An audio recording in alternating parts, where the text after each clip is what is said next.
Right. Welcome everybody. I've got it as past now. I think the IT guys are all ready to go, aren't you? That's great. Brilliant. Right, welcome everybody. Just a reminder to switch off your mobile phones. I'll put them onto silent.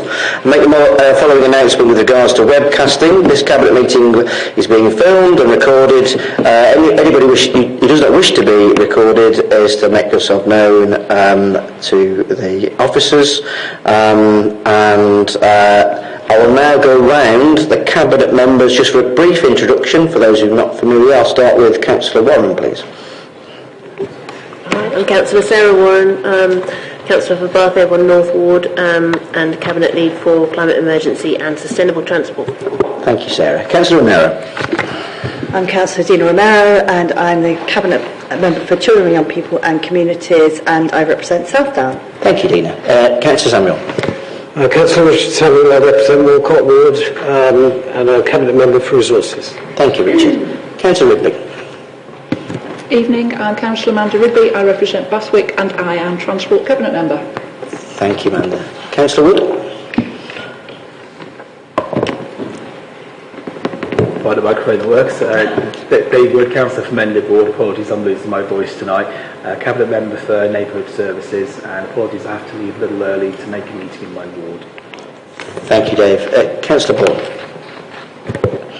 Hello, Councillor Alison Bourne, Councillor for Widcombe and Lincoln Ward and Cabinet Lead for Adult Social Care. Thank you, Alison. Councillor Davies.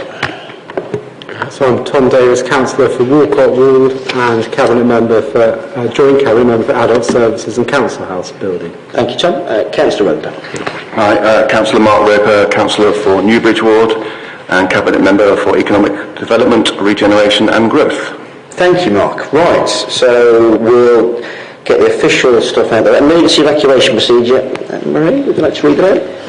If the continuous alarm sounds, you must evacuate the building and proceed to the assembly point. From this room, you follow the green running person signs to the exit, using either the marble staircase at the end of the building nearest to Bath Abbey or the main staircase.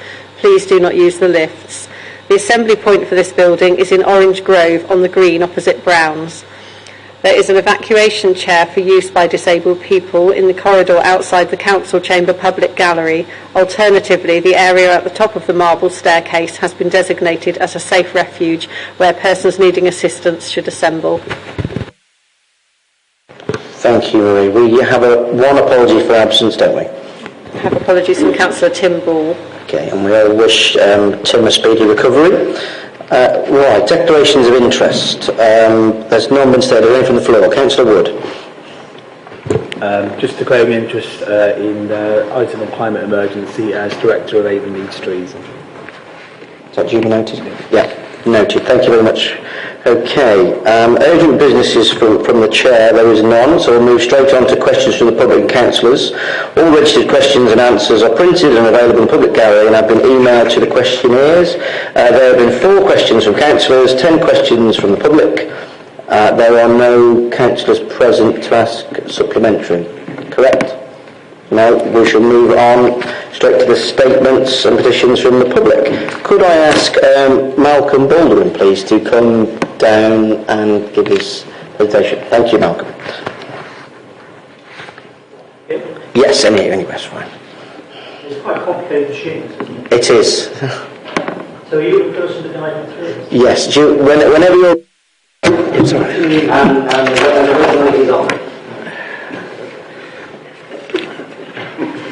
Good evening.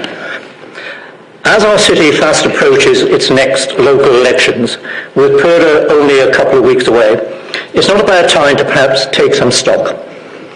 In this context, I make no apologies for returning to the subject of livable neighbourhoods, LNs, which should not be merely a discussion about low traffic neighbourhoods, much as parts of the media and some other organisations might like to attempt to oversimplify the dialogue. They are wrong in doing so. There remains, as I have said before, sound logic in sensitively introducing a meaningful livable neighbourhood where potentially linked public realm improvements already targeted to assist the well-being of a local community have commenced. And again, as I have said before, where advocates of LNs already exist. Those who might have thought that certain traffic or parking interventions were potential low-hanging fruit perhaps don't have an in-depth knowledge of horticulture. Cabinet, it is as important to have a good outcome to an idea as to have the initial idea itself. Livable neighbourhoods are a good idea, but in simple terms, perhaps they also need to be made more lovable as well as livable. I have emphasised before we need a realistic and substantive template to demonstrate their real values. So let's move forward positively with not a change, but maybe, just maybe, a tilt of focus. Don't leave a void in explaining the case for LMs. You risk others filling it. Recognise that the citizens of Baines are suffering from serious, and I mean serious, consultation fatigue. Recognise the implications of that on the nature and quality of ongoing responses to future consultations. Explain better that consultations are not referendums, and equally important, why they are not. Respond energetically to reasonable criticisms where and when they arise. Beware of and identify orchestrated responses and input. They have already commenced. Emphasise and re-emphasise that implementation trials mean trials and are not imposed solutions, and most importantly, implement a meaningful, livable neighbourhood which brings added value to our city, our citizens in a more general sense, as well as to our local and visitor economies. Later tonight, Cabinet, you will be considering how best to enhance the benefits of Bath's heritage assets. A well-managed implementation of a fully fledged LN within an appropriate heritage neighbourhood and with a combination of significant local and visitor footfall would add real value to our city as a whole, as well as to that of a particular local neighbourhood. Let's get one significant livable neighbourhood implemented correctly and demonstrate the value of your case. Remember, less can often mean more. Thank you, Malcolm, and thank you very much for your considered thoughts. I was generous with the time because I saw what was remaining on your sheet. So thank you very much. I don't think there are any questions, but again, thank you very much for your considered views. We appreciate them. Thank you. Thank you. Right, we'll move on to Jackie Head. Hi, Jackie. We'll start whenever you're ready.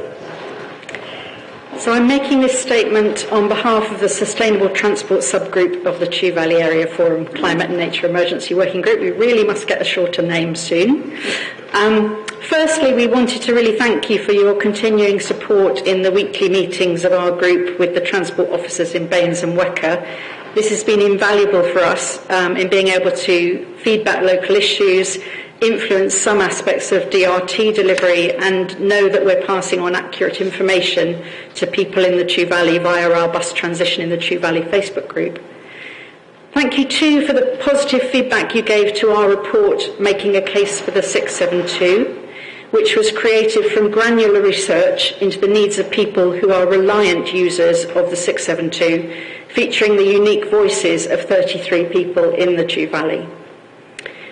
However, we also believe now is a moment of opportunity for something bigger, to create a modal shift from cars to buses, not just people using present services to DRT services. And it's a bold vision, but it's wholly in line with Baines' own desire to decarbonise transport. With 29% of all emissions in Baines coming from transport and the Chew Valley being a large geographical area, this is a huge and necessary challenge if you're going to meet your climate demands. Whilst our group is happy to gather and share evidence from early adopters of DRT, we believe there's a larger project in need of Baines coordination. We ask the Council to work with local communities to amplify good news stories of DRT and of public transport generally, and to reach into schools, groups and businesses in Baines to support its use. The House of Lords in our Hands report clarified that 32% of action on climate change before 2035 must be private individuals making changes to their daily habits. But an understanding of behavioural change shows the importance of practical and psychological capability, motivation and opportunity. A combination of DRT, more frequent main corridor routes and the 672 provides opportunity in the Chew Valley, but there is work to be done and time needed to unlock the motivation to change. The speed of change will be influenced by people's individual attitudes to change and their past experiences of it. It will be influenced by how well DRT actually works, and by a range of factors like the cost and the convenience and the belief in the need for change. It will be strongly influenced by the narrative of peers and those leading in schools, businesses and organisations, and by the weight of evidence that something is going to be brought in that brings more positives than negatives in their lives. The post of school travel officer has been vacant since December 2021, and I'm delighted to hear that it is now going to be filled. But as a result of that, the Mode Shift STARS scheme has stalled in some local schools, and teachers need support in encouraging lower carbon transport options. Ms. Head, can I ask you to sum up, sorry? Yeah. Can I do one more sentence? Of course you can, yes. So young people need education and inspiration. Parish councils need to be convinced of the value of this modal shift. And we know DRT is the responsibility of WECA, but the broader decarbonisation agenda is vital for BAMES as well. So please, work with us. Let us know who is tasked with the Transport Decarbonisation Education Programme. Thank you, Ms. Head. Really appreciate that. Councillor Warren, would you like to ask Ms. Head a question? Yes, thank you, Jackie, for your statement. I just wondered if you would be willing to work with us, not only to develop that comms plan that you described, but also a compelling case to the West of England Combined Authority around an extension to the 672 bus for a few months to support the effective bedding in of the demand responsive transport service. We would be delighted if the 672 were extended. We feel that's what's needed to allow that behavioural change to take place. Thank you very much, Jackie. Thank you. We'll move on to David Ridgewell, please. Thank you.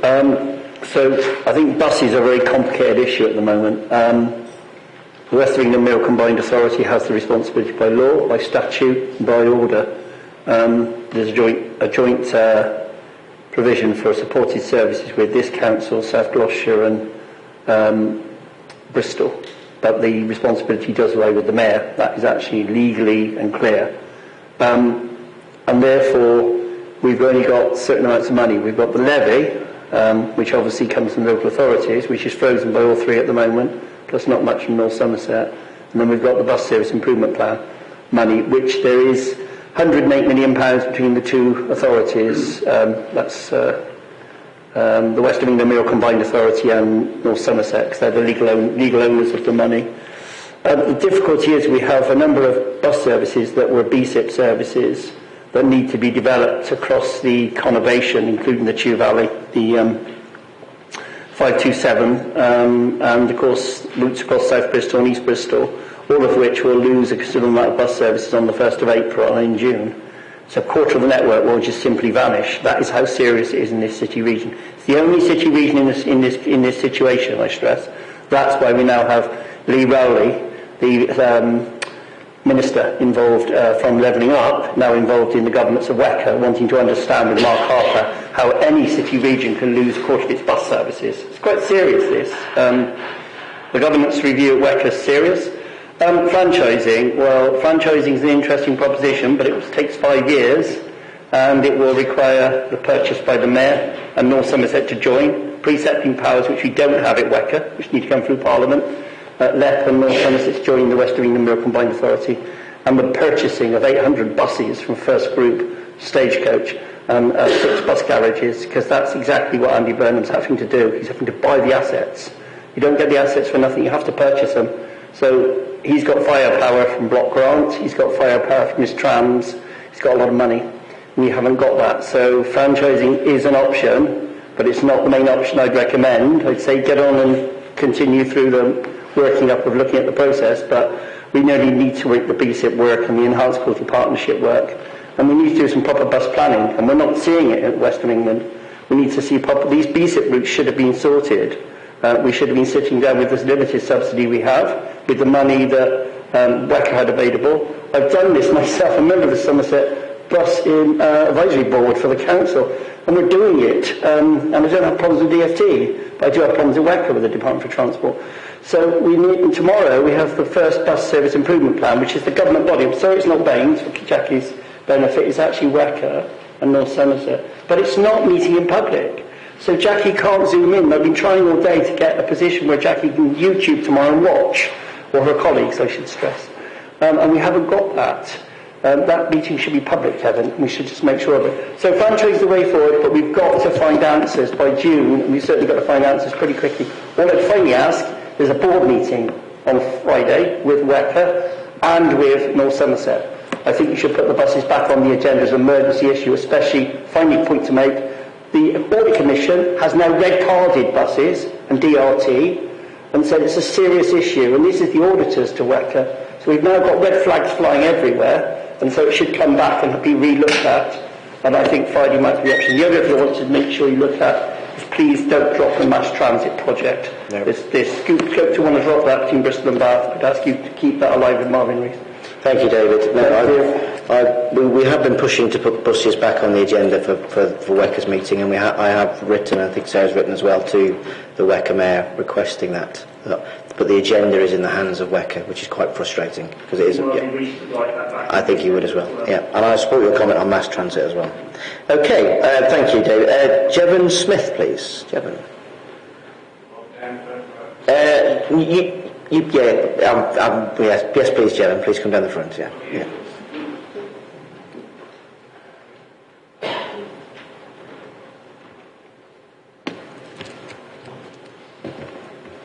Thank you. We'll start whenever you're ready, Jevon. Yep. Okay.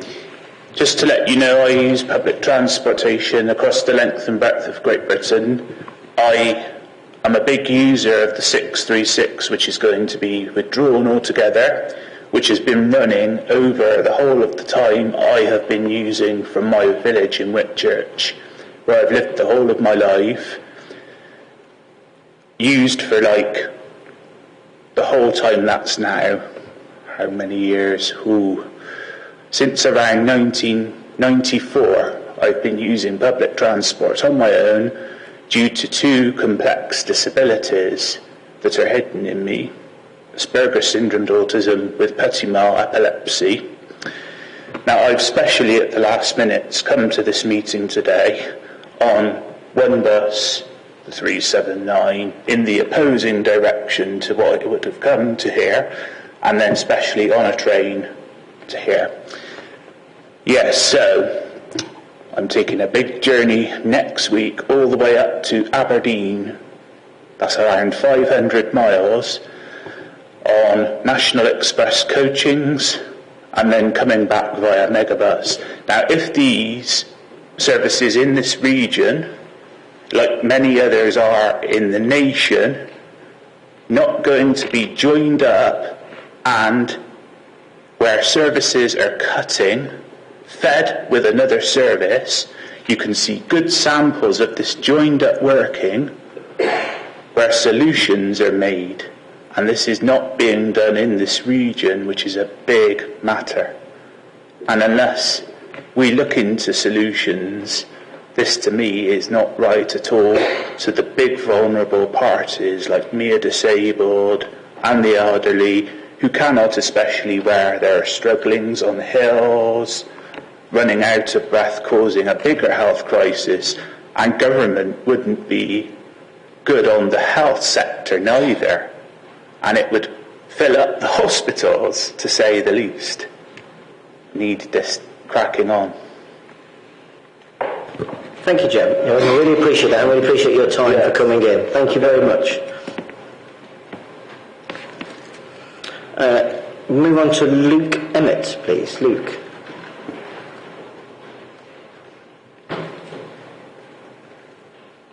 Welcome, Luke. We'll start whenever you're ready. Good evening. I'm here tonight to talk about the King Edward School on Broad Street, the Fashion Museum and the use of vacant shops throughout the city. I'm broadly in support of the council taking back ownership of the KES building if CPO is the route they choose to go down. Bringing it back into public use could be massively beneficial to the city as long as the proper building inspections, financial plans and risk management procedures are properly observed and safeguards put in place. It's remained empty for the last 37 years, which, to put into context, is as long as I've been alive. Samuel Smith Brewery also own 2 sites in Bristol, both of which they have let fall into decline, the Old Seaman's Mission and a plot of land by the Arnold Feeney. After the efforts of Councillor Nicola Beach, who's a Labour cabinet member from Bristol, the Old Seaman's Mission was finally put on the market for $550,000 in February this year. So there is hope. The Bath Preservation Trust have made numerous pleas over the years for something to be done to safeguard the future of this building. One idea they had was to relocate the Public Records Office and collections there and make them more accessible to members of the public. A few years back I had a conversation with local historian Kirsten Swift, and we both noted that there isn't currently a museum dedicated solely to the history of Bath, an all-encompassing museum of Bath, so perhaps taking back this building could present the opportunity to finally rectify that. The Fashion Museum. Firstly, I would like to offer a note of welcome to Sophie McKinley as the new leader of the Fashion Museum. For Bath to snag such a powerful and inspirational female leader shows the real ambition and drive behind the project to relocate the Fashion Museum. Bath needs more strong cultural leadership, and I, for one, am massively excited that someone of her calibre will be taking the reins here in Bath. Sophie will be a massive asset to the cultural sector in Bath and will help to safely guide us into the future. The council have said that they've got an ambition to temporarily use the old post office for other short-term lets, and I think this is a really positive idea. I would personally like to see you hold pop-up fashion or culture exhibitions in the space so that our brilliant collections are not just locked away until 2027. I think a temporary use of the space may provide an opportunity to do this and possibly tie it in with one of the many festivals that happen throughout the city. In the past few years, vacant shops have been taken over for several different projects. The brilliant video which was posted by Clio and the Regeneration team this week shows how these vacant units can be transformed and beneficial to the community. I'd love to see more of this happening. Another project which caught my eye was shared by Jason Dawley Brown on Instagram and showed how vacant shop fronts have been taken over by artists who created gorgeous artistic views of Bath to brighten up the shop windows. This project shows tons of promise, and I'd like to see this council pledge to support this and build upon the brilliant work that's already been done. Thank you for your time. Thank you very much, Luke. More than happy for you to make contact with Sophie to share your ideas with her. She's an exceptional appointment. We're very proud of it. So yes, and thank you very much for your time. Thank you. Thank you. Mr. Goodman, please.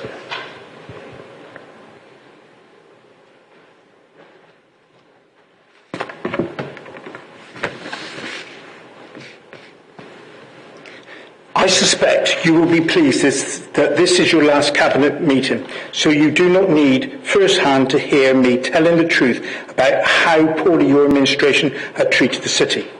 The climate and ecological emergency is very important to me, and I suspect all our residents.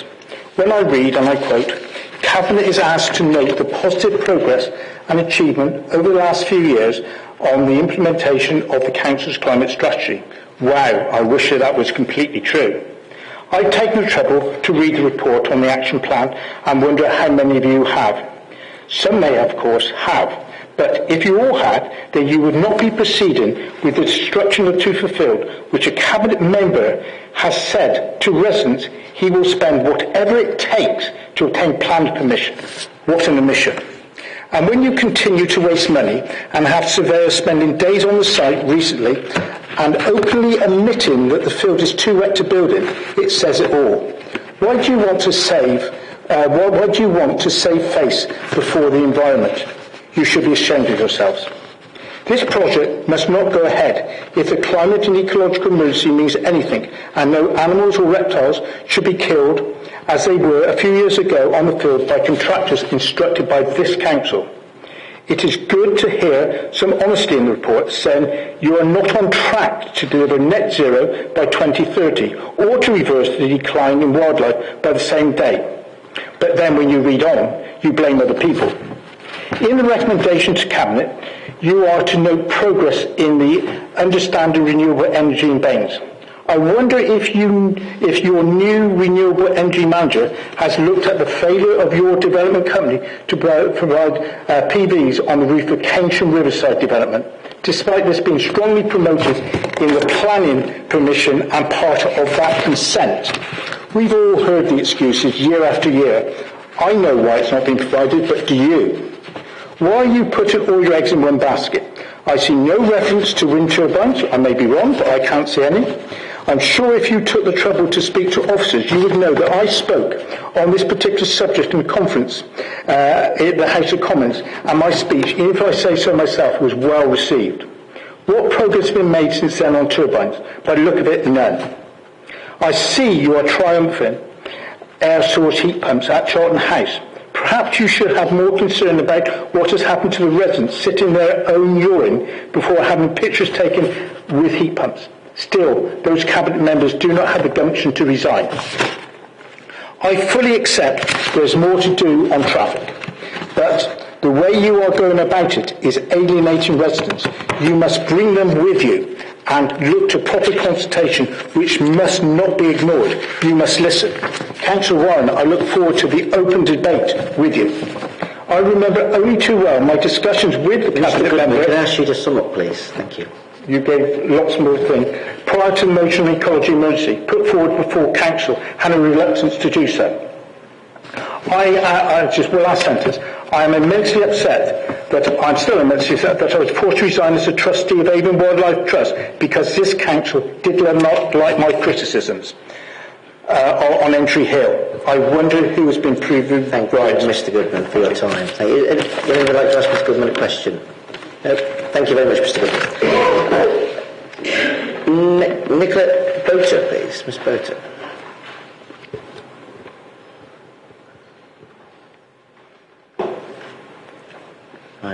We'll start whenever you're ready. You've got 3 minutes. Thank you, Chair.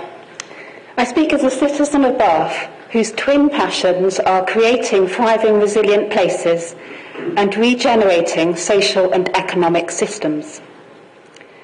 Whilst there is much in the climate and ecological emergency reports that I applaud, that's not why I'm here. I'm here because our planet is burning and nature is dying around us, and because these reports suggest that we are not on track to turn this around in our locality. However, it seems to me that there are 3 underutilised keys to unlocking change at the pace and scale we require. Firstly, innovative governance, business models and funding approaches for collaborative ventures. The flexible, holistic, contextual approach of the Waterscape, Bathscape, Sunmoor and Chew Valley partnerships are already delivering desired ecological outcomes, and the aspiration to build and develop more purposeful and focused land recovery partnerships in the Ecological Action Plan is admirable. But are appropriate collaborative governance, not-for-profit business models and funding mechanisms in place to attract the external investment that will enable and empower this? For mainstream market-driven approaches can't be relied on to do this so. Secondly, second key, that is, better embody the 29 commitment to just transition in the emergency actions. For if net zero emissions are achieved across the district by 2030, but health, wealth and power inequalities have continued to increase, the Council will have failed in its mission. And in this regard, it's disturbing that so few of the initiatives in the progress report are labelled as addressing equity, and of those that are so labelled, the depth and extent of that equity commitment is variable at best. Similarly, rigour in ensuring that poorer and less well-connected citizens are represented in the land improvement actions seems to be lacking. And notwithstanding the giving people a bigger say being an overarching priority alongside that of tackling the climate and ecological emergencies in the Council's current corporate strategy, there's little in the report to persuade me that this is actually happening.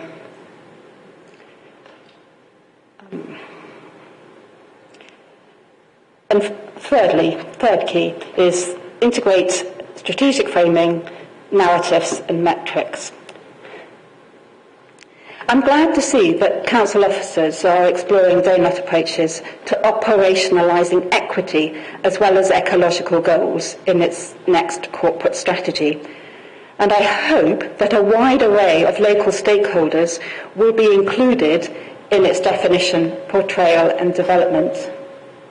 Ms. Bowe, can I ask you just to sum up, please? Yep. For that's vital to dissipating power and the wealth disparities, but also nurturing and affirming the uplifting place-rooted narratives that lead to behaviour change. I'll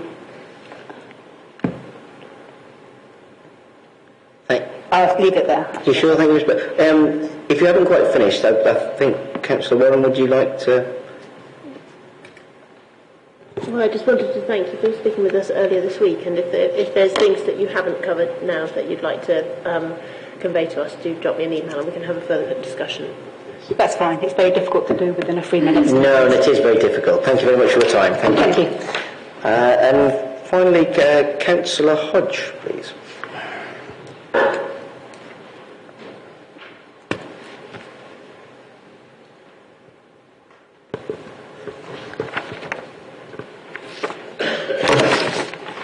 I'd just like to make a quick declaration before I start, just to say that I have a voluntary role as chair of a charity, the Bath Society of Young Musicians, and also my 3 children have all benefited from participation in music service ensembles over the past 10 years. 2 currently in 6th form will be moving on from this service within the coming months. So that's coming to an end.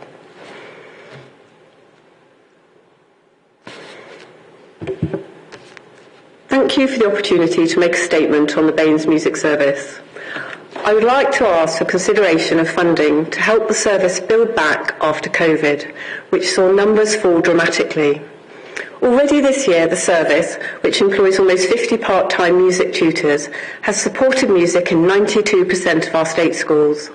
Its services, funded by an Arts Council England grant, must ensure that every child from 5 to 18 has an opportunity to engage with music. It delivers lessons, ensembles, live music, professional development for staff and more. Ensembles range from samba to saxophones, wind bands, choirs and a philharmonic orchestra. You will have noted on the agenda a single-member decision on the future governance of the music service. This responds to a new vision for delivery of music education from the Department of Education. The intention is for the Baines service to merge in the near future with those of North Somerset and South Gloucestershire local authorities to form a tri-hub alliance to better attract grant funding while still retaining its own identity.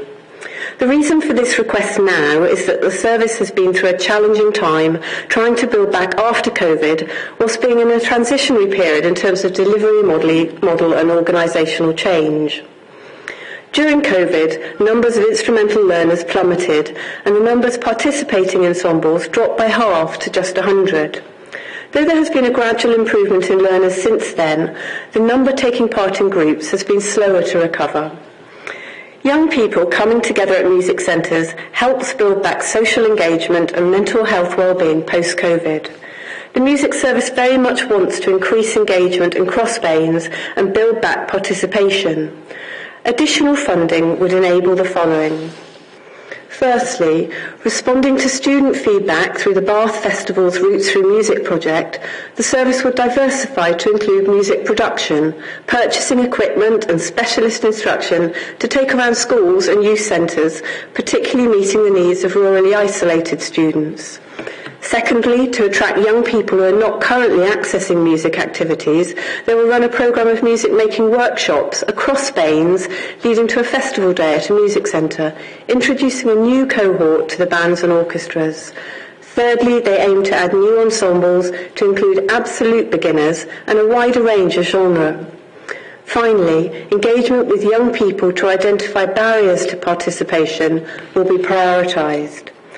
These additional measures, starting in April, will enable the service to at last kick-start its post-pandemic recovery and create a sustainable local action plan to build back participation. Our administration is committed to supporting the arts, and what better way to do this than by supporting all our young people to discover and enjoy a wide range of musical activities. Thank you very much, Councillor Hodge. Councillor Romero, would you like to? Yes, I'd first of all like to thank Councillor Hodge for her statement, and also to thank you as well for all the detail and all the considerable thought you've obviously put into this. And it occurs to me that there might be more that you might want to either say now, or maybe something that we could discuss perhaps outside of this meeting. So I just really wanted to ask your thoughts on that.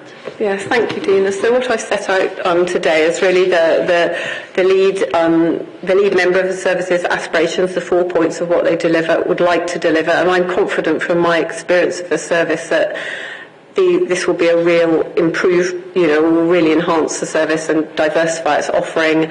And I think the extra funding will also give that edge to the marketing and communications that they would need to underpin those new initiatives. So we would be very grateful to receive that, and I'm happy to discuss it further. Thank you very much, Lucy. Thank you, Tom. Right, that brings us to an end. If members of the public wish to leave now, they may do so. Or you can stay for everything else. It's entirely up to you. Okay. Right. So I have the minutes from the previous meeting dated 9th of February. Can I invite people to see if that's a true record? All in favour of the minutes? Councillor Rigby? Yeah, that's unanimous. I'll sign them now. Okay, right. Item number 9, consideration of single member items requested to Cabinet. There are none. Item number 10, consideration of matters referred to our Policy and Development Scrutiny Committee. There are none. Recent single member decisions taken. Ask. Sorry. I know you want to get on and you are blasting through the ones. I'm referring to matters referred by Policy Development and Scrutiny bodies. I have nothing directly to report to you, but I thought it would be polite to let you know that we've now completed the 6-month pilot of separating adults and children's scrutiny across alternate meetings. The general consensus is that this has been successful, and when considering the Council's commitment to in-source adult social care, there is now a strong argument for permanently separating the panel into 2 committees. This will provide the capacity to scrutinise this significant transformation programme. Now, I know that you don't have licence to respond to my comments. It will be the duty of full council, but I thought it polite to let you know. Thank you, Councillor Shaw. That's very useful. Thank you very much. Okay, right. Recent single member decisions, item number 11 taken. I ask the Cabinet to note those. And we'll move on to the main body of the main papers, item number 12. It's options for bus franchising in the west of England, and I'll ask Councillor Warren to move, please. Thank you. So let me just start by thanking our Head of Transport Strategy, Pam Turton, for preparing such an excellent paper at quite short notice. So our bus industry in England is broken, almost beyond repair. Along with other parts of the public sector, like the NHS and schools and local government, this industry forms part of the very fabric of society that government is dismantling with alarming and accelerating speed. Yet thousands of people across Bath and North East Somerset rely on buses to get about every day. For many, buses are the vital lifeline connecting them to schools, work, hospitals, shops, to new opportunities and to each other. For far too long, residents have been forced to contend with a bus service that's too confusing, unstable, unreliable and expensive. This cannot continue, and we can no longer afford to accept a public transport service that leaves behind the very people who need it most. Bus services were deregulated by the Thatcher government in the 1980s, leaving services organised on a commercial free market basis, and operators, more or less uniquely in the developed world, in full control of which services they will run, the fares they will charge, and the vehicles they will use. This has resulted in an uncoordinated network with a confusing array of ticketing options. Councils watch, impotent, as profitable routes are flooded with buses, leaving other areas at risk of becoming public transport deserts with no alternative to the private car. For public transport to be a viable option for our communities, it needs to be frequent, reliable, fast, accessible, safe, comfortable, and go where people want to go. However, widespread market failure across the industry has led to rapidly increasing subsidy by local authorities of unprofitable but socially necessary services, which are no longer permitted cross-subsidy from profitable routes. And this at a time when council income is falling. Following COVID, we've seen this culminate in a near total collapse in the most socially important bus services across much of the country, including here in the west of England.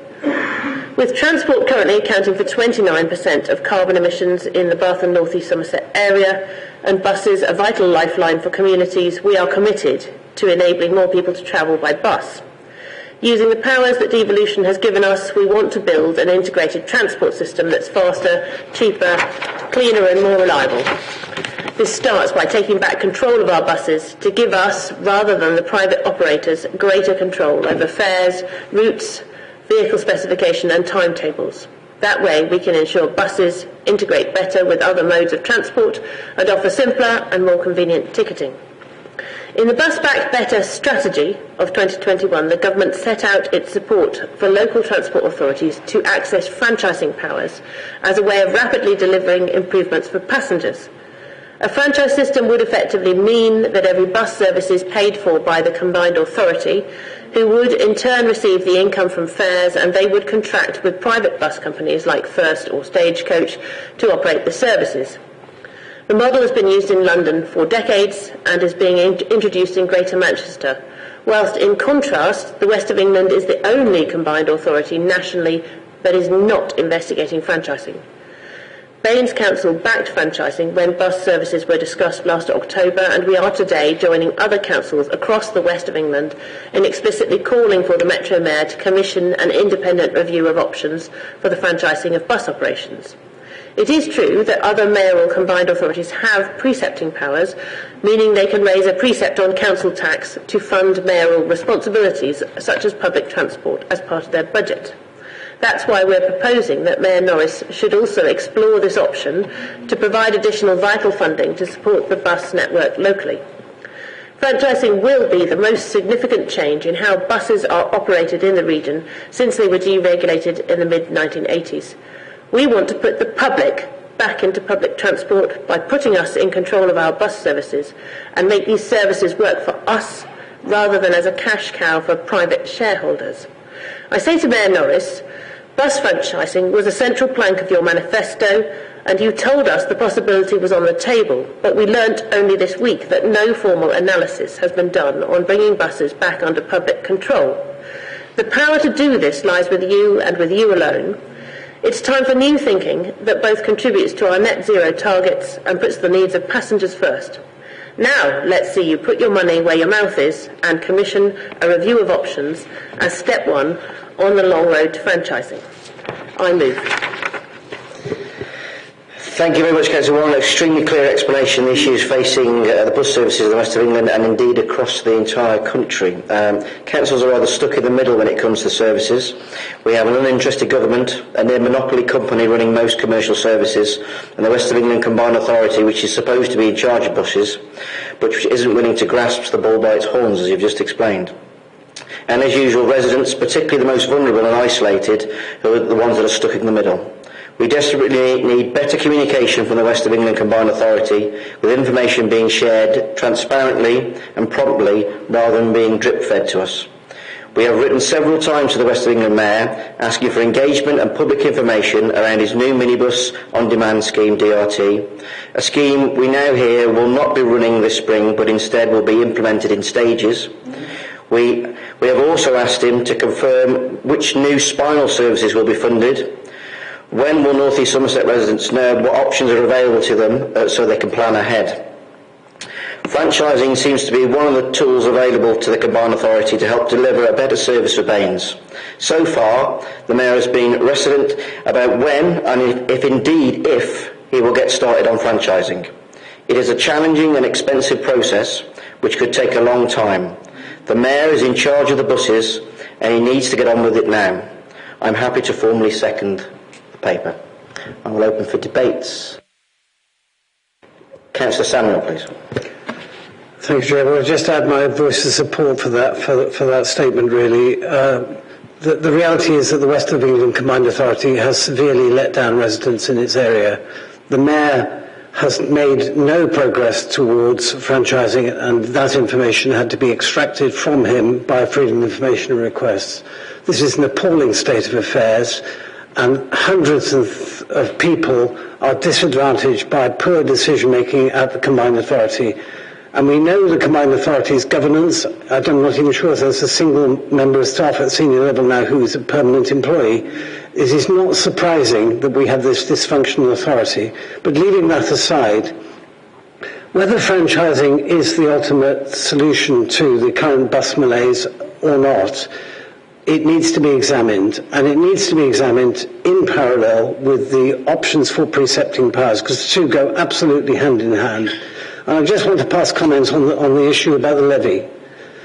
The transport levy on the unitary authorities in the Wecker area is insufficient to run a franchise system. It is not intended for that purpose, and it never could be. And I have still yet to find a formal request from Mayor Norris to us as the unitary authority to increase the levy. He has pointed the finger at us as not allowing an increase in the levy. But this betrays a complete misunderstanding about the state of local government finance. We supported our finance directors in saying you must put a cap on the increase in the levy because we cannot agree to open-ended increases in the levy because of the leverage effect that has on council taxpayers within our area. If we're going to have franchising, and it's something I strongly support we should be moving to, although that's not a perfect world, it is better than what we have at the moment, it will require the application of money into certain routes, and that money has to be found on a regular annual basis, and that can only be found through the precept. So the system, and this is going to take, my reading of this will take us past the next mayoral elections. But I think the Mayor will need to be judged when he comes up for re-election or the re-election comes, actually on what he has done. And what we look at, when we survey the landscape of bus services in our area and in the other unitary authorities, is a desert of destruction. And I'm afraid the Mayor is totally responsible for this and needs to grip it. And I hope that the letter that is going to go in your name, Leader, actually makes these points very strongly to the Mayor, that this is not something that he can sit on the side and fiddle while the Rome burns. Thank you very much, Councillor Samuel. Councillor Rigby. Yes, I'd just like to add a few words. I couldn't agree with what's been said more. I think both the decisions that have been made around buses and equally importantly the engagement and communication of them have been absolutely woeful. I just want to read one little paragraph to you. It is on page 15 of a document called Ambition for the West of England, which was the then candidate Dan Norris's manifesto that he stood on and got elected on. And at the bottom of page 15, use the Transport Review to start a wide-scale transformation of our public transport network, investigating options such as bus franchising, and then it lists all the things that could prioritise. So I do hope any letter that we send points out that this was a promise made. Thank you. Thank you, Councillor Rigby. I'll make sure to do that next time I see him as well. Okay. Anybody else? No? I will move to the vote. All in favour of the paper? That is unanimous. Thank you very much. Thank you, Councillor Warren. Excellent paper. Well, we'll move on to the Climate Annual Report and the Ecological Emergency Action Plan, please. Councillor Warren to move.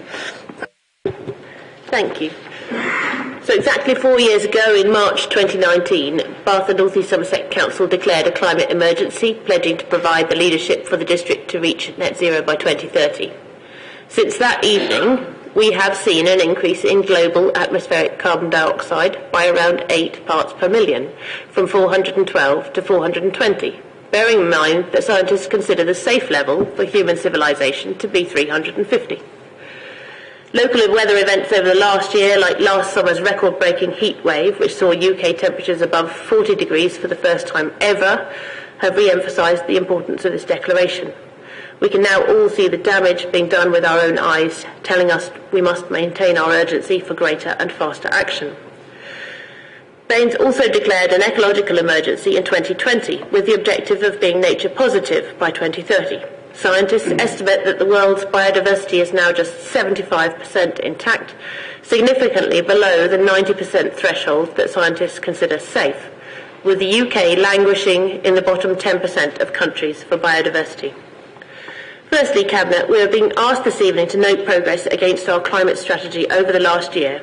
We're also asked to note the Climate Action Plan and route map and our updated climate strategy. Over that period, the pace of delivery has stepped up substantially with the creation of our new Green Transformation team and filling of a number of new posts. Of all our many achievements, the one of which we should probably be most proud this year is the adoption of our local plan partial update last month, making us the first council in the UK to require net zero carbon in new build housing. We're also at the leading edge of councils in requiring 10% biodiversity net gain for developments a year before this becomes mandated nationally. Installed solar PV in Baines has doubled in the last 4 years, I should say, I've written two, assisted by the Council's participation in the West of England Combined Authorities Solar Together scheme. We've installed solar PV on council buildings, and we're working with the West of England Combined Authority on their retrofit accelerator to support householders in making their existing homes more energy efficient. On transport, we've published our Journey to Net Zero transport strategy, established our new Transport Stakeholder Forum to hear from transport campaigners. We've built new, safe walking, wheeling and cycling routes and published plans for more. We are progressing our 15 livable neighbourhoods. We've brought in a bike hanger trail. We've opened electric vehicle charge points, and we have plans for much more. On nature, we are caring for 80 hectares of woodland and 100 grassland sites, as well as creating 12 new flower-rich meadows through Bathscape.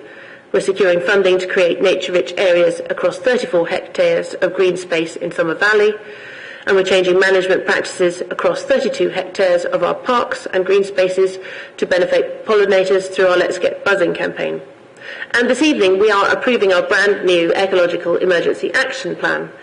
Highlights of this plan include the following priorities: increasing the extent of land and waterways managed positively for nature across Baines, for which we have secured millions of pounds. This will reverse the decline in wildlife and provide other benefits such as carbon sequestration and flood management. We'll be increasing the amount of our own estate managed for nature and working in partnership with local charities to improve our engagement with farmers and landholders. We'll be increasing the abundance and distribution of key species across Baines through reducing pollution, the use of pesticide and the impact of infrastructure on wildlife, whilst improving our monitoring of wildlife so as to target our action towards the species most in need. And we'll be enabling more people to access and engage with nature, benefiting the health and well-being of our communities and encouraging people to take action for nature. In the next year, we plan to secure funding for posts that will support communities in managing their local green spaces for nature. In summary, Cabinet, the progress on climate and nature that we have made over the last 4 years is significant and impressive, and over the same period we have increased our capacity to do more and faster over the next 4 years. Adopting the new Ecological Emergency Action Plan is an exciting development, finally bringing to life our ambitions for nature in our area. And finally, I just want to thank the officers who have worked so hard on all these initiatives that I've spoken about, and who are working so hard going forward. So I move. Thank you very much, Councillor Warren. Councillor Davies to second, please. Yeah, thank you. Colleagues, I'm delighted to be seconding this paper tonight.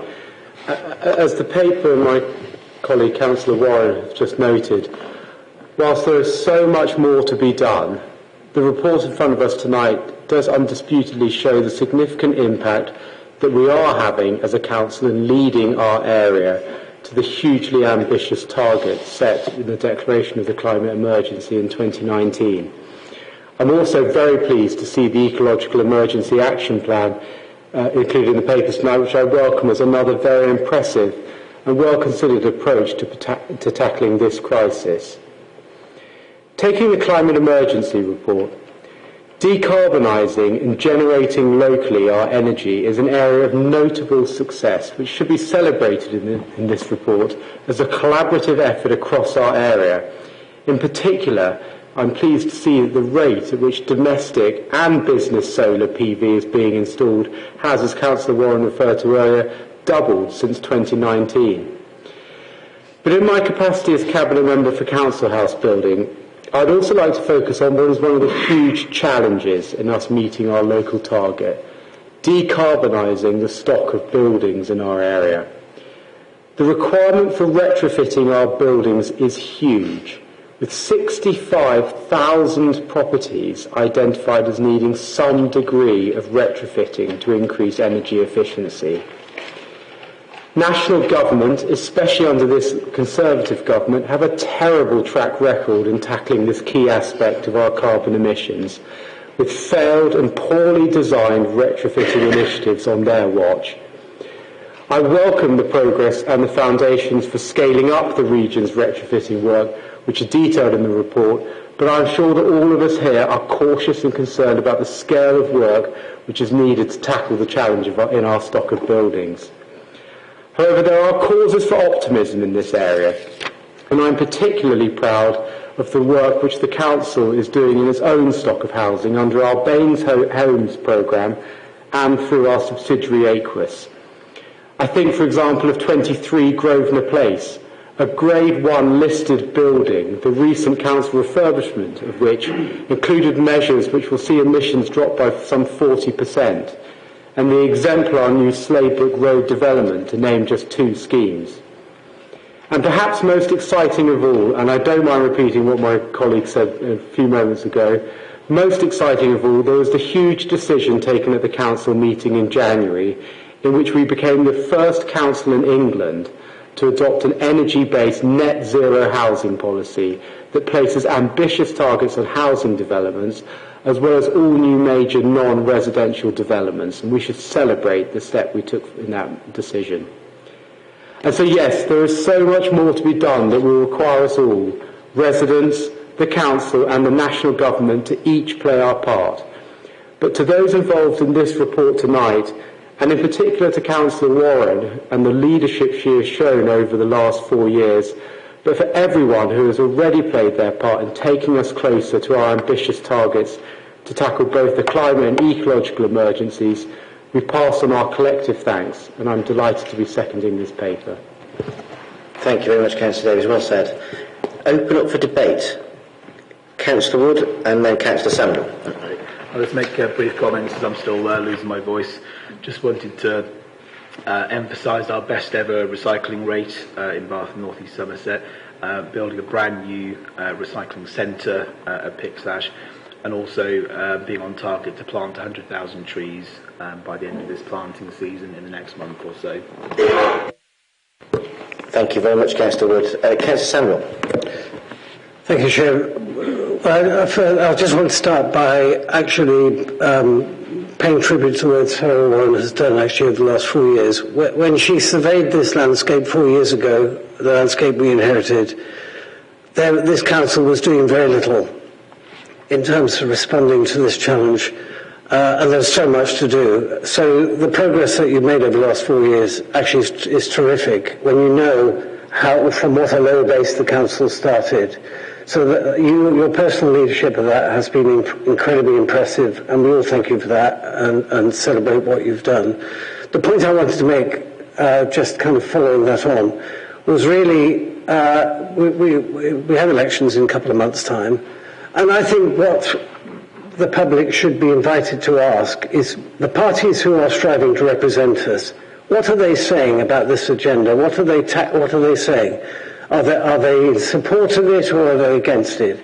Because I think when people who approach you on the doorstep and say, well, vote for us, I think that in this area alone, if public opinion in the polls are reflected, the vast majority of the public want to see climate action by public bodies. That's quite clear. So organisations like YouGov have polled extensively across the country, and most individuals are incredibly supportive of this. Where it gets a bit more difficult is what it means for them as individuals to change. And what has been incredibly disappointing to me over the last few months is the kind of negativity that has built up, particularly around the actions on transport. We are using our own transport far too much, we're generating far too much carbon as a result, we're polluting the air, and we are contributing to the problem.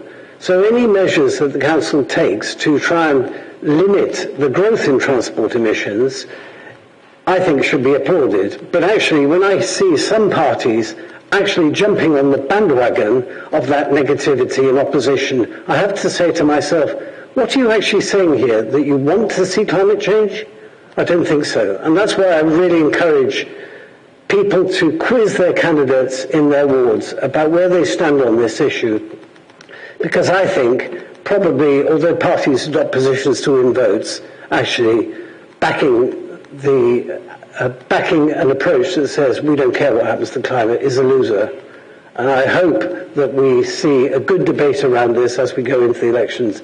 But let's hope that our residents ask hard questions of their candidates. Are you for this agenda or against it? Thank you, Chair. Thank you, so very well put. You took the wind out of my sails because I was going to finish by congratulating Councillor Warren on a genuinely amazing job, particularly from the base in which she started 4 years ago. The officers are very keen and very passionate to support the work that Sarah's doing, and I think we have an entire new ethos within Baines about tackling the climate emergency, and that is to your credit, Councillor Warren, so very well done. Thank you very much. We shall move to the vote. All in favour? That is unanimous. Excellent. Very well done. Right, we'll move on to the Joint Community Safety Plan. Councillor Romero, please. Sorry, Councillor John. I just wanted to take the opportunity to tell you that this has been before the Adult Social Care Panel, and we welcome and have committed to scrutinise the delivery plan that will sit underneath the overarching document. So I just wanted to make you aware of that. Thank you very much, Councillor Bishop. Appreciate that. Councillor Romero. Thank you. So overall, Bath and North East Somerset is considered a safe place, and this is reflected in the feedback Avon and Somerset Police received from local communities. But like much of the country, there have been challenges, including directly and indirectly the consequences of the pandemic, as well as vicariously of other global events. In 2022, there were 12,000 recorded crimes, which is a 15% increase on the previous year. However, antisocial behaviour was reduced by 11.6%, which is 380 fewer reports. Generally, crime and demand in police, though, is returning to pre-pandemic levels. The Council and Avon and Somerset Police and the Office of the Police and Crime Commissioner have a clear shared aim, which is to take every opportunity to protect and promote safer communities. This plan focuses on joint working, which very much fits with the way we in Bath and North East Somerset fulfil our statutory requirements with one board combining the functions of the local Safeguarding Children's Board, the Adult Board and the Responsible Authorities Group. The plan, in the papers before you, identifies key shared priorities and issues and shows how all partners will work together over the next 3 years to protect vulnerable people, prevent crime and build strong, resilient communities. This plan serves as both the Community Safety Plan and the Local Police and Crime Plan for Bath and North East Somerset. The overarching priorities are to protect vulnerable people from harm and to strengthen local communities and, in doing so, improve outcomes for local people. I'm happy to propose that the Cabinet accepts this plan. Thank you very much, Councillor Romero. Councillor Bourne, a second. Thank you, Chair. One of the most striking elements of this report is the recognition of the extent of funding cuts by successive Conservative governments across public services and the impact that that has had on crime and community safety. As services have reduced and as crimes have become more complex, the need for agencies to work together and to pool resources and intelligence has never been greater. And the Bath and North East Somerset approach to community safety supports that partnership approach. This plan recognises the particular needs of vulnerable people, whilst also seeking to prevent crime and to support our communities, helping our residents to feel safe. I commend the work of the Community Safety Partnership and support the adoption of this report. Thank you. Thank you very much, Councillor Bourne. I'll move to the debate. Nobody wishes to speak? We'll move straight to the vote. All in favour? Excellent. Very well done. Okay, we'll move on to the Heritage Service Business Plan 23-28. Colleagues, I'm very happy to propose a Heritage Service Business Plan for 23-28. This report is an annual update of the rolling 5-year plan, and it comes at a very positive and exciting time for Heritage Services team. I say positive, however, we are seeing a significant improvement in visitor numbers for the Roman Baths following the shock of the pandemic. It's very pleasing to see visitor numbers returning to around 2/3 of the pre-pandemic levels. This is higher than anticipated, and spending in the pump rooms and the Heritage Services shops are over the increased levels that we thought before. These figures may be driven by recovering international tourism and domestic staycations. The report suggests we can expect to see a return to pre-pandemic visitor levels by 2025, subject to the overall economic situation. I welcome the ongoing projects to further improve the visitor offer at the Roman Baths and the Claw Learning Centre, including an updated audio tour, a revised audience development plan and additional investment in conservation activities. We also have a lot of detail in the report about the exciting projects being led by the Heritage Services. The new Fashion Museum is clearly the highest profile of these projects. Despite the disappointment of not receiving Levelling Up funding, this Council and this administration are fully committed to the Refashioning Bath project. The process of delivering the Levelling Up Fund bid demonstrated the inherent economic and societal benefits of this scheme, which will be important moving forward. We have already secured the Fashion Museum's new home. The old post office will be a fitting home for one of the world's greatest museum collections and will mean a wider range of people can access and engage with the collection in a more modern, prominent and flexible location. After this evening we will hear more from Councillor Roper about but meanwhile the uses for the old post office spaces, and note that the Fashion Museum collection is now being protected at a high-spec secure storage facility owned by Dents Glove Makers on the outskirts of Warminster. We are working closely with Bath Spa University on plans for the fashion collection archive at the Locksbrook site. We have a fantastic team in place to deliver the project, and I was very pleased to meet the new lead last month, Sophie McKinley, who has joined us from the V&A in Dundee. Sophie has joined the Heritage Service team with a solid track record of raising capital funding and delivering major capital projects, as demonstrated by this successful recent Archway project. Resources from the West of England Combined Authority are in place to develop a full vision, business case and funding strategy over the coming financial year, so we can have the utmost confidence that the Fashion Museum will reopen in 4 to 5 years and will form the centrepiece of the new fashion district in the Milsom Quarter. Once the move is complete, we expect to draw over 250,000 additional visitors to the City of Bath. Colleagues, I'd like to thank the Climate Emergency and Sustainable PDS panel for the work in scrutinising the business plan last week. Panel members raised some queries about the Victoria Art Gallery. It is clear that there has been a change in visitor behaviour from the gallery's current visitor base, and figures are not yet where we would like them to be. The Council continues to be fully committed to supporting and improving the Victoria Art Gallery to increase its appeal to visitors and residents. We have recently appointed a new senior curator, and planning investment into the gallery includes £230,000 to fix the roof, £75,000 from external funding to create new spaces to encourage community and family and commercial activities, and the appointment of a new community engagement post explicitly to deliver programming to appeal to a wider cross-section of the local community.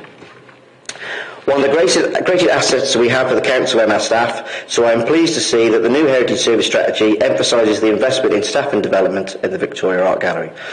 I will turn to the income generation at the moment, but I'll just mention some other objectives from the strategy which include a clear focus on care and momentum in the buildings and collections we care for, investment in the journey to net zero, continued distribution of discovery cards with a focus on less well-off locations and communities, with over 26,000 discovery cards being launched from May 2022, which is excellent.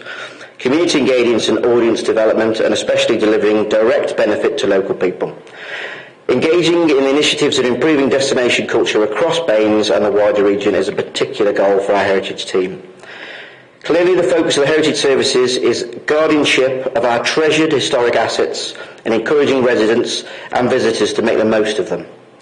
But the income from the Council's heritage attractions helps fund vital public services for residents, which we rely on.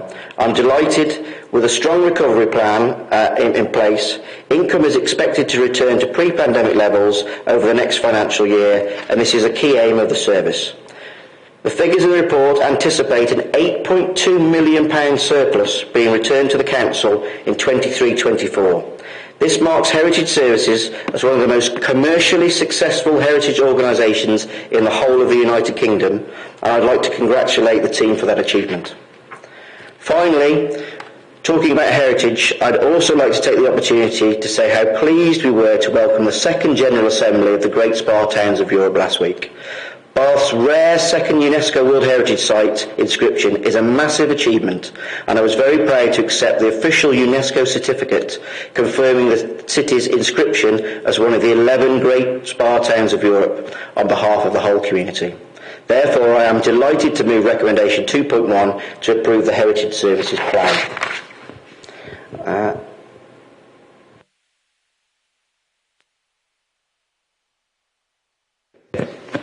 Thank you, Chairman. I can't really follow that.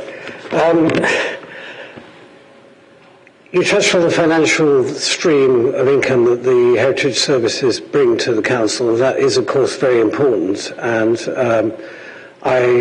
Councillor Romero and I will remember a conversation with Simon Clarke, now returned to the backbenches in the Conservative Party, when actually we had to explain to him that central government provided very little money to this council and that actually we raised a lot of it ourselves. I don't think he understood. And actually that did lead in the end to compensation for the loss of income in there. But it was an interesting conversation because ministers at central government level often don't realise these things. So that was an interesting point. But I want to say a bit more of the money. What I think is particularly unique about the Heritage Service this Council provides is that when you think about it, the heritage assets in the city are really the Bath shop window to the world. And it is pretty unique to have a functioning, or nearly functioning Roman baths, more or less as it was built 2,000 years ago, in the centre of a historic city. And even if you go to other Roman cities around the world, it's rare to see something so well preserved and so well looked after. And when you add that to the way the Georgians overlaid this with the pump rooms and the other Georgian architecture around the city, you see that there's something very special here, which of course is why we led to the World Heritage double inscriptions. And I think the point I wanted to make really is that the heritage team is the manager of that shop window to the world, which is why so many people come to it. And they are showing to people all around the world actually how people lived 2,000 years ago in a very sophisticated level of society 2,000 years ago. And the way that that is done, it's incredibly professional. If anybody hasn't been through Roman baths, and I'm sure you all have, it is worth a look around because it is so interesting. There is so much to learn, even now. So this report does encapsulate that. It looks ahead, as we've asked the Heritage team to do. And as the leader has said, they have a big project in their pipeline, the Fashion Museum. They will get through it. They will turn out a fantastic building. We were very lucky to be able to acquire the full rights to that building, and that led to some quite hard negotiation that I had to do with the property team a couple of years ago. But we have ended up actually with a really good offer right in the centre of the city, and the advantage just to state it publicly, is the location means that the travel time between the baths, the pump room, and the Abbey is very short. And that is actually really important in terms of getting people to see more than one thing when they come to the city. So this is a very exciting period. I shall be watching as a resident, see how it develops. But this is a great plan, and a lot of thought has gone into it, and I can't really add any more to what the leader said, so I second the recommendation. Thank you, Councillor Samuel. Open for debate? No? Excellent. Okay, we'll move straight to the vote. All in favour? And it's unanimous. Thank you very much. We will move on to the Q3 Corporate Strategy Performance Report for 22-23. Councillor Samuel to move, please. Thank you, Chair. Well, this is not something that has appeared quite so regularly as I would have liked since we took control of the Council 4 years ago. But it is there now, and you all know that the rigour of regular financial reporting has got better and better as time has gone on. And it was always my ambition to have reporting of other things the Council did than finance to follow at the same time. And ideally, the two things sit next to each other. And there is a lag this time because whereas the finance team is very geared up now to production of real-time financial data, some of the data in this report can't be produced to that kind of timescale by its nature. So that's why you've got a slight separation here. And the thing I just wanted to highlight in this particular report, and other Cabinet members might focus in on bits of it, is that we are increasingly trying to connect this to what the Council is doing in terms of money. So, for example, in this report, you will see the references to the pressures in children's services and the need to resolve those. You will see references to adult social services, reviews, things like that. And there are areas where we have to admit that because of all sorts of factors, we're not exactly where we would like to be. But that is a good thing, because if you have a spotlight on your performance, you can improve it. It's when it's tucked away and hidden that you don't know. And of course, there was no reporting like this in the previous administration. These figures didn't appear at all. So this is a big step forward. The challenge for the next Council administration over the next 4 years will be to make this even better and more comprehensive. And that is a task that's flagged up in this report. Officers are working on that. And it's very important that we continue to do that. One thing I would highlight, because it actually seemed at odds when I opened the local paper, when we see high levels of satisfaction with the area as a whole, 84% I think was the figure in there, we see a slightly lower level of satisfaction with the Council's own performance, and that does need to be looked at as to why that reason is. But those are figures that are worth looking at and digging underneath. So I think this is a good report. It's warts and all. You see what it is. We should continue doing it and not be afraid to act on what we see in it. So, Chair, with that, I move the recommendations in the report and. Thank you very much, Councillor Samuel. Yeah, no, I fully agree with this regulatory performance report. I'm extremely pleased we've implemented this new system of tracking progress against the corporate strategy. It's something that Councillor Samuel was very keen to bring in, and I'm very pleased he's done this. It's important aspect to improving our transparency and a good opportunity to highlight our achievements as well. With my portfolio hat on, as Richard has already said, residents through the Voice Box survey have indicated that 84% of residents are happy with the local area, which I'm very pleased with. 59% are satisfied with the council. Obviously we need to look at that and see how we can improve that figure, but overall I'm very, very pleased to second this report. I'll move on to the debate. Yes, Councillor Davis. It's loosely connected, but if you could just humour me, I'm also just going to use this opportunity because I believe this is the last paper that Councillor Samuel is tabling at Cabinet, and I think given that this is his last Cabinet as a councillor, I think it's important. I just want to make, and I was prompted by my colleague also, Councillor Roper. Councillor Roper and I, over the course of last summer, when Richard was unfortunately unwell, it's testament to the amount of work that Richard did, that when he was temporarily away from this council, it took two of us to cover his workload, and only a fraction of it, and I, for one, certainly dropped a number of balls. I think all of us here owe an enormous thank you to Councillor Samuel, coming swiftly after the budget process and the last time we were all meeting when we were discussing the budget, to this evening, where he's clearly had his Weetabix tonight, but has been speaking on each paper, some of them either as part of the proposal seconder or as a speaker. It's testament to the range of his knowledge, understanding of the council, but also the enormous influence and the burden of work he has carried to drive us all forward materially over the last 4 years, but also to steer the ship of the council through what must have been one of the foremost turbulent financial years in our history. And I would just, loosely connected to the debate on this, like to, I think, pass on our thanks to us all and to reflect and to capture this as Richard's last cabinet and to say thank you. Yeah. Come to do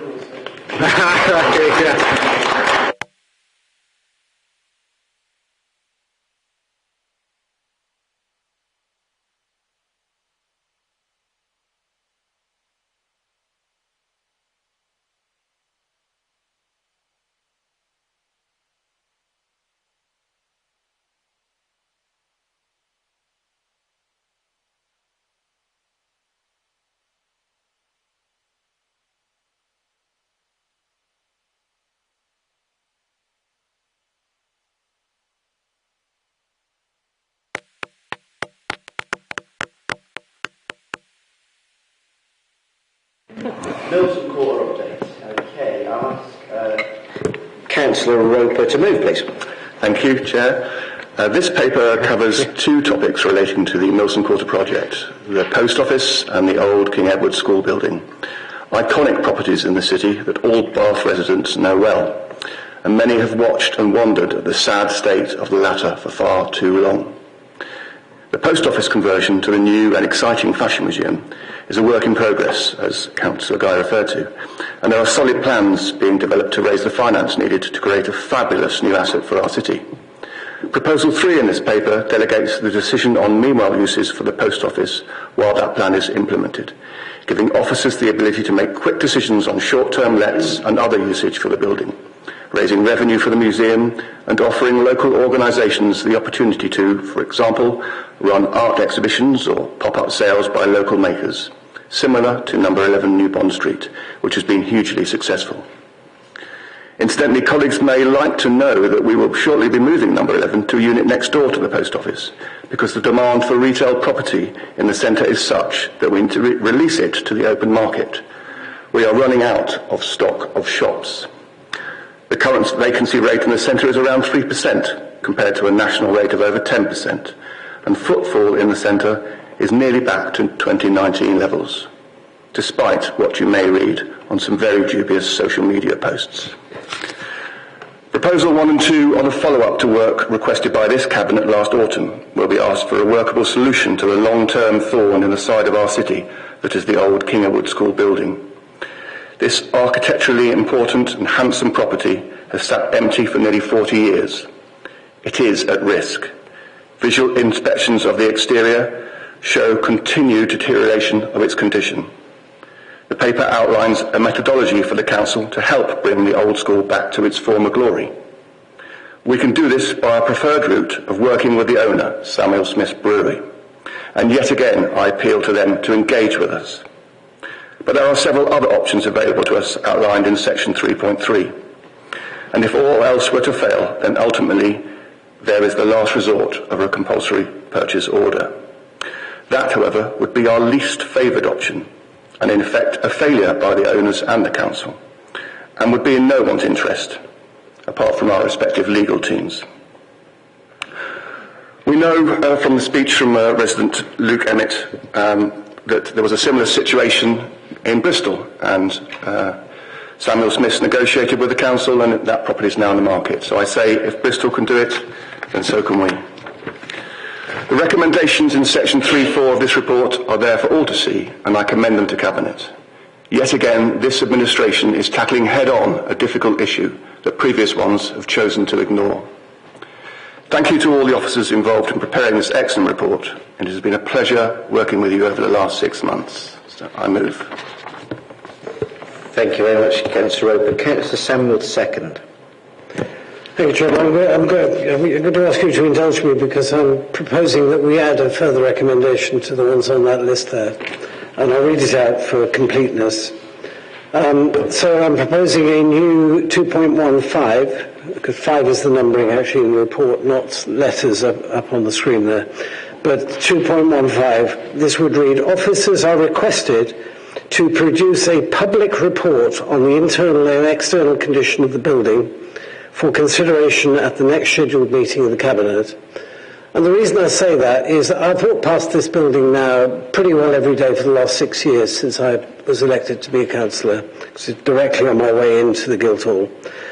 And what I've noticed over that time is a gradual deterioration in that building. And I'm no surveyor, but if you look closely, you can see visible signs of deterioration.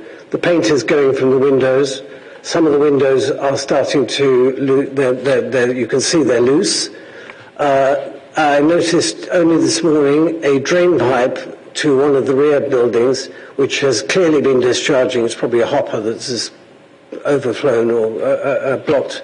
But actually the problem that creates, and it was leading water down two stories, that means there will be severe penetrating damp inside those rooms on the other side. The roof is not visible for inspection, but as it's a slate roof, and I don't think it has been re-roofed in recent memory, one can expect there will be problems there with the leadwork. But the reason for saying this, apart from the front condition of the building, which I have to say, it looks like it's been used as an ashtray recently because there were hundreds of cigarette butts in there and weeds. And the owners of this building are not looking after it. And it is on the National At-Risk Register, and that is a disgrace for a city like this. So the key point, and the reason for putting this amendment in, is the action to start moving towards the issues that Councillor Roper highlighted there, is getting into the building, having a look at it. That needs to be done by a properly qualified surveyor who's familiar with listed buildings, and we will have to appoint such a person. And we need to have a comprehensive look at that building. And depending on what the surveyor finds, there may be the case for a listed building repairs notice. And that is actually quite a serious intervention. But that is so important because nobody else in this council area can take this action. Only the council can make this happen. And so I think this is so important. It's certainly very important for the Milsom Quarter regeneration. This is the words bottom landscape was coined for this. And I am encouraged to hear what has happened in Bristol, and that does show that things can be made to happen. But it won't happen unless this council shows it is serious about getting a satisfactory resolution to this. So I hope the message that goes out from this meeting is that we are very serious about this. There will be an inspection of this building, and that will be reported in public to the Cabinet at some point in the summer, and that everybody can see within the North East Somerset community that we are acting on their behalf to try and improve things. And that's the key thing here.